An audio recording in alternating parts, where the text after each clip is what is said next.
في معلومة معروفة عند الجميع وهي الحياة فرص، لكن المعلومة اللي حابين نعرفها لحضراتكم دلوقتي هي إننا قررنا نديلكم مفتاح الفرص، كارير كي إيفنت.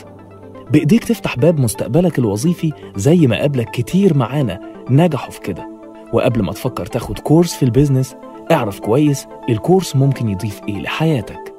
كل واحد متخرج قريب أو حتى بيشتغل محتاج يطور نفسه ويتخصص في مجاله، عشان كده بنقدم لك كارير كي إيفنت 4 في مجال الهيومن ريسورسز، وكارير كي إيفنت 5 في مجال السيلز والبيزنس كوميونيكيشن، وهم عبارة عن وركشوب متكاملة هتتدرب فيهم على ايدين أمهر الدكاترة والمحاضرين المتخصصين في المجالات دي. وده هيكون في الفترة من 30 أبريل وحتى 2 مايو 2014 بقاعة شفيق جبر في الجامعة الأمريكية. إجراءات التسجيل في الوركشوب في منتهى السهولة، والانتقال من وإلى التجمع الخامس هيكون بأتوبيسات خاصة بالمؤتمر.